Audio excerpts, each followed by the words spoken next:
আসসালামু আলাইকুম ওয়া রাহমাতুল্লাহ। প্রিয় ভাই বোনেরা, আশা করি সকলে ভালো আছেন।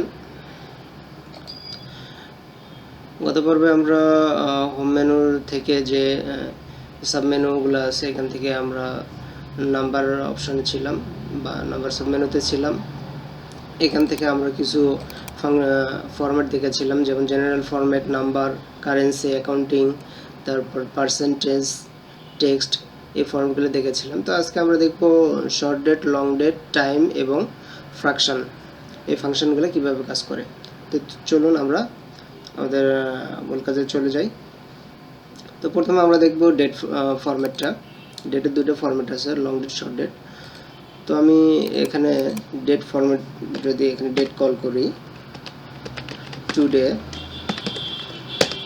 তাহলে দেখেন এখানে দেখাচ্ছে প্রথমে মান্থ, পরে তারপরে ডে, তারপর ইয়ার। তো আমি ইচ্ছা করলে এটা চেঞ্জ করে নিতে পারবো এই ফরম্যাটটা। এখান থেকে এটা চেঞ্জ করার জন্য আমি এখানে যে নাম্বারে যে কর্নারে একটা তীর চিহ্ন আছে, এখানে ক্লিক করব। এখান থেকে আমরা এই যে এখানে অনেকগুলো ফরম্যাট আছে, সেই ফরম্যাটগুলো চুজ করে নিতে পারবো। যেমন এখানে প্রথমে দেওয়া আছে প্রথমে মান্থের আগে একটা জিরো থাকবে, তারপরে হচ্ছে ডে, তারপর ইয়ারের সংখ্যা থাকবে দুইটা। এটা নিতে পারি, অথবা আমরা প্রথমে ডে নিতে পারি, তারপরে মান্থ নিতে পারি, তারপর ইয়ার নিতে পারি। তো আমি এটাতে ক্লিক করলাম। পরে দেখেন এখানে প্রথমে আজকে হচ্ছে 3 ফেব্রুয়ারি 2025।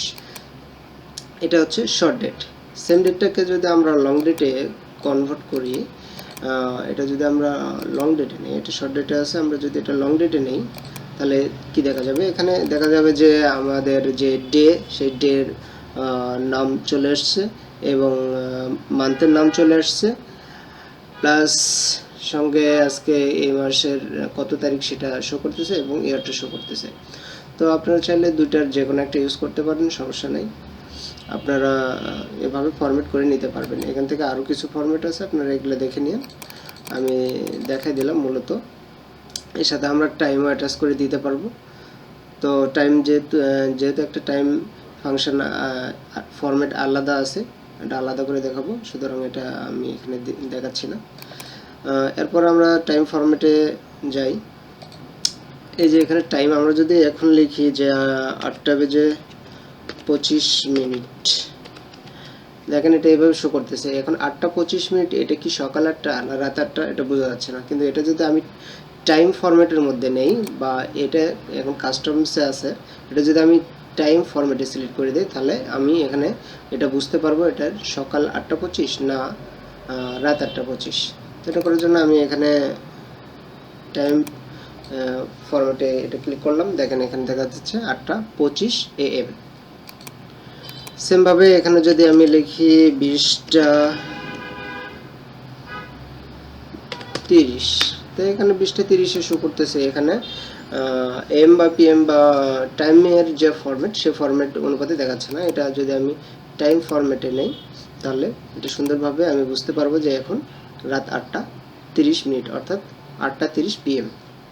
তো হচ্ছে টাইম ফরম্যাটের কাজ। আপনারা এভাবে টাইমিং করে নিতে পারেন, ফরম্যাটিং করে নিতে পারবেন। টাইম যেখানে ইউজ করবেন সেখানে এটা করতে পারেন। এরপর আমরা দেখব ফ্র্যাকশন। আমাদের অবশ্যই ফ্র্যাকশন লেখার প্রয়োজন হয়, ভগ্নাংশ। তো ভগ্নাংশ আমরা পয়েন্ট দিয়ে করতে পারি, 0.5, 0.24 বা 4, যাই হোক আমরা এইভাবে লিখতে পারি। কিন্তু অনেক সময় ফ্র্যাকশন আকারে লেখার প্রয়োজন হয়, অর্থাৎ 1/4 or 3/4 এইভাবে লেখার প্রয়োজন হয়। তো আমরা যদি এখানে লিখি 0.25, তাহলে এখানে নর্মালি 0.25 দেখাচ্ছে। আমরা যদি এটা ফ্র্যাকশনে সিলেক্ট করে নিই, টোটালটাই ফ্র্যাকশনে সিলেক্ট করে নিচ্ছি, তাহলে এখানে ফ্র্যাকশনে সিলেক্ট করে নিলে দেখাচ্ছে 1/4 অর্থাৎ 1 হচ্ছে ভগ্নাংশ, মানে 1/4 এখানে শো করতেছে। আমি যদি এখানে 0.50 দেই, অর্থাৎ হাফ লিখি, তাকে 1/2 এখানে চলে আসবে। আবার এখানে যদি আমি লিখি 0.75, তাহলে 3/4 চলে আসতেছে। আমরা যদি এটা যোগ করে দিই, তাহলে টোটাল আমাদের যা হয় সেটা এখানে সুন্দরভাবে শো করবে ফ্র্যাকশন আকারে। তো এইভাবে আমরা ভগ্নাংশ লিখতে পারি। এখানে আপনি গুণ ভাগ বা যোগ বিয়োগ যা ইচ্ছা করতে পারেন, সমস্যা নাই। এটা করা যাবে। তো এই ছিল মূলত আজকে এই 3টা ফরম্যাটের ব্যবহার, অর্থাৎ date format, short date, long date, time format এবং ফ্র্যাকশন ফরম্যাটের ব্যবহার। তো ভিডিওটি যদি ভালো লাগে অবশ্যই ভিডিওতে একটি লাইক দিবেন এবং ভিডিওটি কেমন হয়েছে বা আপনার বুঝতে কোনো সমস্যা হয়েছে কিনা তা কমেন্ট বক্সে অবশ্যই জানাবেন। এবং আমার চ্যানেলে যদি নতুন হয়ে থাকেন তাহলে অবশ্যই ভিডিওটিতে একটি লাইক দিবেন এবং সাবস্ক্রাইব করবেন। আর আগামী পর্বে ইনশাল্লাহ আমরা দেখব কন্ডিশনাল ফরম্যাটিং সম্পর্কে। এখানে অনেকগুলো অপশান আছে, তো এটা নিয়ে একটা বা দুইটা ভিডিও হতে পারে। তো সে পর্যন্ত সকলে ভালো থাকবেন। আল্লাহ হাফিজ, আসসালামু আলাইকুম।